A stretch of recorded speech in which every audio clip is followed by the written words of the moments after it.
Hello everybody and welcome back to Fintech Week London. My name is Tyler from the Fintech Times and today I'm very happy to be joined by Jasper Goeman. Jasper, how are you? I'm fine, thank you very much first of all for having me, and it's lovely to be back in the city after post-pandemic, seeing people face to face. Also, went into a panel discussion. We're here, but also with a booth representing Nuvei. So it seems, normal life is getting back on track. Yeah, I barely remember COVID now, but it is really refreshing to see lots of actual people instead of over Zoom, which you're getting familiar with using. So Jasper, before we go into our discussion, why don't you give our readers a little taste of who you are and which company you come from, please? Yeah, so thanks and for introducing myself. So Jasper Goeman, myself based out of Amsterdam, but working for a company called Nuvei. My job title is Vice President Sales, EMEA, and then the vertical is financial services. So what is financial services? How do we look at the world? Are any of the companies that have a regulated entity or should be regulated? So that's all the way from your typical insurance company, all the way to payment facilitators, alternative payment methods that need acquiring in the back, or crypto exchanges for that matter. So that is the wide spread of companies that we go after. And within Nuvei, we provide truly one single platform, one API integration into our merchants, where we provide all our services, which are effectively acquiring. We have 45 plus acquiring licenses across the globe and counting. We also have 200 third-party acquirers that are connected into our platform. And then we need to make sure that we help our customers on a global scale. So we offer over 500 different alternative payment methods on that same platform via that same integration. And the beauty is that you have real-time insights into the payments, so not a day after the fact. And I think that's something which is a unique selling point when you look at Nuvei comparatively to our competition. Fantastic. I love a good intro. Well, thank you very much for sharing that with us. Well, let's just get straight into it. Yeah. So it's been for day one. It's been a very interesting day. There's been a lot of discussion around every aspect of modern day fintech, and But one of the more interesting points that I noticed was this sort of rise of partnerships in the industry, and especially between merchants and fintechs, as you mentioned in your intro. Why do you think that is becoming more prevalent now?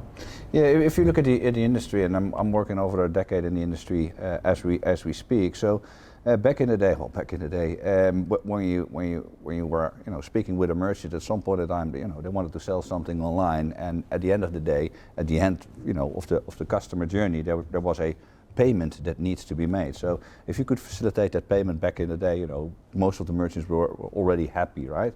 When you look at where we are today, taking the payment is getting more of a commodity.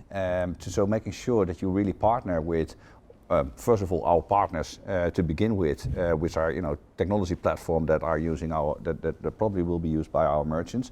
But if the merchants integrate to our directly, then you also need to make sure that the UX at the end of the day of our joint customer is getting better. The merchants are spending tons of money from marketing budget all the way through to make sure that their site is up for the task.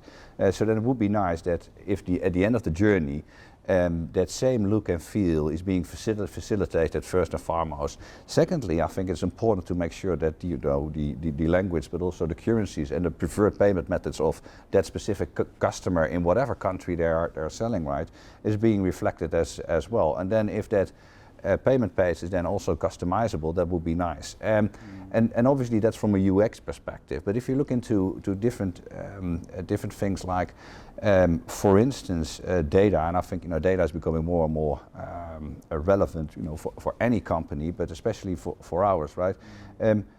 there's no guarantee when you look at a payment that the payment will be successful. So, having proper insight on a real-time basis and providing different options at that point in time to our merchants, that would be nice. But in order for our merchants to understand, the different dynamics when it relates to taking payments on a global scale and what all the, complexity in the middle, you need to have an actual conversation on a day-to-day basis and become true partnership rather than just being a supplier. So I think it's an involvement where we are today, that we are getting closer to the merchant than ever before. Also, at the end of the day, we're taking their payments. EA, we're quite relevant when it comes to their daily operations, I'd say. What are the rise of these payment partnerships doing for innovation? So there are a couple of things when you look at innovation, and I think the number one thing that you need to think around is, at the end of the day, there are lots of different business models that are being discussed also on stage today, right? Which is interesting in itself, but it needs to facilitate, obviously, the end customer, being you and I when we shop something online, but also it needs to serve the merchants and ourselves. So just don't try to innovate because you want to innovate and bring something new, but it needs to bring something additional. So one of the things that we're looking into is, obviously you have a payment page and then you have a different payment method, but if that one payment method is failing, you could retry that payment method endlessly. But if you're doing the same and expect a different outcome, that is funny in itself. I think some wise men said that before. But if then, for instance, instead of so let's say for the sake of the argument, you're using your credit card and that payment is failing for whatever reason, instead of presenting that same option back to you, let's think about a different payment method like PayPal, or for instance in the Netherlands Ideal, or so forth when you're in Germany. And if you build in that logic into your payment infrastructure, then you're innovating. As such, I'll think about it from a definition perspective. But you're adding real value both to the merchant and the end consumer. That card is expired, or I don't have any balance on that bank account, but on a different card I do. So let's use a different payment method in order to ultimately finalize the purchase of whatever is being bought there. You mentioned this a lot in what you've just said, but in terms of the challenges the businesses currently see themselves facing, whatever those challenges are, where do you see payment providers adding real value in solving those challenges? Now, I think there are a couple of things. First and foremost, well, if you look at a company like ourselves, but also similar companies, we're global, by nature, and therefore we can help our merchants grow into new territories, because we have first and foremost local feet on the ground. We're regulated, so we have conversations with local regulators as well. We understand the needs. We have our payments partners over there, so the different payment methods are integrated onto our platform, so we have conversations with those. We don't try to invent the wheel every time ourselves, right? And if you look at it from that perspective, I think that is one of the things where we can really add value. So if you want to go into Asia, we can provide you with the insights what needs to be successful in that region. The other piece is data. I think that's important as well. And what we're trying to solve here, obviously, when you're using the rails of Visa or Mastercard, there's a certain delay in actually getting the money. So we're looking into different means how we can settle earlier into the bank accounts of our customers, and hopefully this will solve this waiting period for the merchant to actually receive the funds into their bank accounts. So these are things that we're trying to solve as payments companies, utilizing the infrastructure that we have, utilizing the relationship that we have with the schemes, also with our product partners across the globe, and hopefully we can then have an educated conversation with our merchants. So how are you allowing your merchants to scale?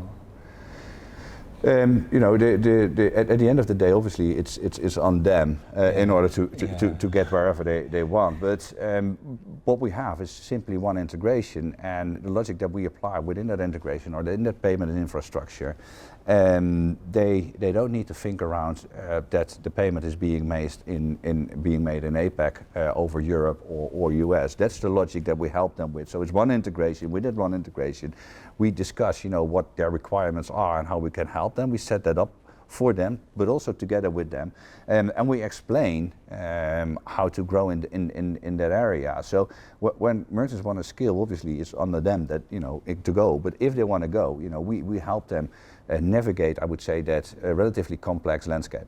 So you facilitate like almost a transition into a different region. That's beautifully said. Thank you. I was practicing it in the mirror this morning. No, we're looking for good people into Nuvei. So whenever I feel like Well, I'm gone then. Oh yeah, I'll leave here. Yeah. So my next question for you is about the connection between payment innovation and the increase in loyalty and sales. Do you think that you're going to automatically get more sales and more loyalty if your payments innovation is up to scale? Do you think that you're going to be hindering yourself if you're not up to scale? What's your view on that? Yeah, no, but you need the innovation in order to ultimately improve the UX, like I just explained, and so there's loyalty, obviously from the merchant to us, but then also from the consumer onto the merchant, right? So if you have a good shopping experience and the UX, but the entire payments experience is running smooth, and when you come back, they store the data for whatever reason, and not for whatever reason. The reason is obvious, but they store the data based upon that payment method that you've used for a recurring transaction, and obviously it could be cards, it could be the wallets, but also alternative payment methods can be used for recurring transactions. So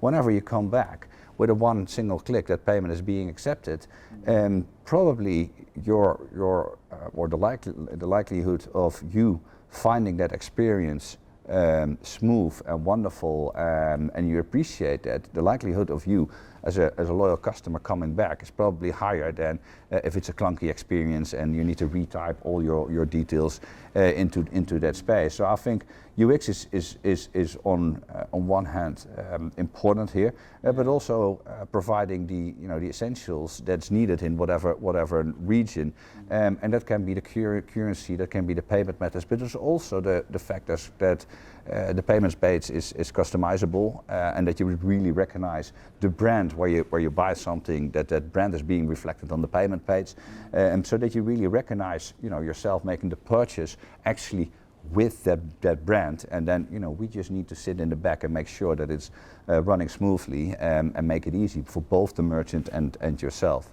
And this is where we are today.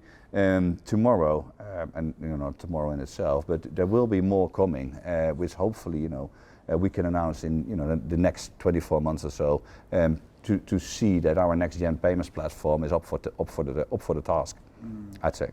So in terms of your payments platform, are you looking at emerging technologies like crypto or tokenization, or what kind of payments are you really focusing on with that platform? So first and foremost, we're not discriminating and we're not dictating the future when it comes to different payment methods. So the preference is ultimately with the consumer, and whatever they prefer, we want to offer.